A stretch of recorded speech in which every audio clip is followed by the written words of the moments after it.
ಎಲ್ರಿಗೂ ನಮಸ್ಕಾರ. ನಮ್ಮ ಅಡುಗೆ ಚಾನಲ್ಗೆ ಸ್ವಾಗತ. ಇವತ್ತಿನ ವಿಶೇಷ ಚಟ್ನಿ ಪ್ರೀಮಿಕ್ಸ್ ರೆಸಿಪಿ ಅಥವಾ ರೆಡಿ ಟು ಈಟ್ ಕಾಯಿ ಚಟ್ನಿ ರೆಸಿಪಿ ಮಾಡೋದು ತುಂಬಾ ಸ್ವಲ್ಪ. ಮಕ್ಕಳು ವಿದೇಶಕ್ಕೆ ಹೋದಾಗ ಅಥವಾ ಹಾಸ್ಟೆಲಲ್ಲಿ ಇರೋಕ್ಕೆ ಹೋದಾಗ ಈ ರೆಸಿಪಿನ ಮಾಡ್ಕೊಡ್ಬೋದು. ಎಷ್ಟು ದಿನ ಇಟ್ರೂ ಕೆಡೋದಿಲ್ಲ. ಮೊದಲನೇ ಸ್ಟೆಪ್ಪಲ್ಲಿ ಬಾಣಲೆ ಇಟ್ಕೊಂಡಿದ್ದೀನಿ. ಎಣ್ಣೆ 1ರಿಂದ 2 ಚಮಚದಷ್ಟು, ಹಸಿರು ಮೆಣಸಿನಕಾಯಿ, ಕರಿಬೇವಿನ ಸೊಪ್ಪು. ಈ 2 ಪದಾರ್ಥಗಳಲ್ಲಿರೋ ಹಸಿ ವಾಸನೆ ಹೋಗೋವರೆಗೂ ಈ 2 ಪದಾರ್ಥಗಳನ್ನ ಚೆನ್ನಾಗಿ ಬಿಸಿ ಮಾಡ್ಕೋಬೇಕು. ಹಸಿ ವಾಸನೆ ಇದ್ದರೆ ಕೆಟ್ಟೋಗುತ್ತೆ, ಅದಕ್ಕೋಸ್ಕರ ಈಗ 2 ಪದಾರ್ಥಗಳನ್ನ ಚೆನ್ನಾಗಿ ಬಿಸಿ ಮಾಡ್ಕೊಂಡಿದ್ದೀನಿ. ಬೇರೆ ಪದಾರ್ಥಗಳನ್ನ ಸೇರಿಸ್ಕೊಳ್ಳೋಣ.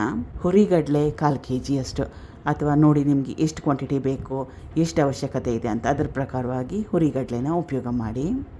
ಒಣಕೊಬ್ಬರಿ ತುರಿ, ಒಣಕೊಬ್ಬರಿ ಕಪ್ಪು ಭಾಗನ ತೆಗೆದು ತುರಿದು ಪುಡಿ ಮಾಡಿಟ್ಕೊಂಡಿರೋದು, ಹುಣಸೆ ಹಣ್ಣು. ಈಗ ಈ ಪದಾರ್ಥಗಳನ್ನ ಗ್ಯಾಸ್ ಸ್ಟವ್ನ ಲೋ ಟು ಮೀಡಿಯಂ ಫ್ಲೇಮ್ನಲ್ಲಿ ಇಟ್ಕೊಂಡು ಸುಮಾರು ಒಂದು 5 ನಿಮಿಷ ಚೆನ್ನಾಗಿ ಬಿಸಿ ಮಾಡ್ಕೋಬೇಕು. ಹುರ್ಗಡ್ಲೆಯಲ್ಲೂ ಹಸಿ ಅಂಶ ಇರುತ್ತೆ, ಅದು ಹೋದರೆ ಚೆನ್ನಾಗಿರುತ್ತೆ, ಫ್ಲೇವರ್ ಚೆನ್ನಾಗಿ ಬರುತ್ತೆ.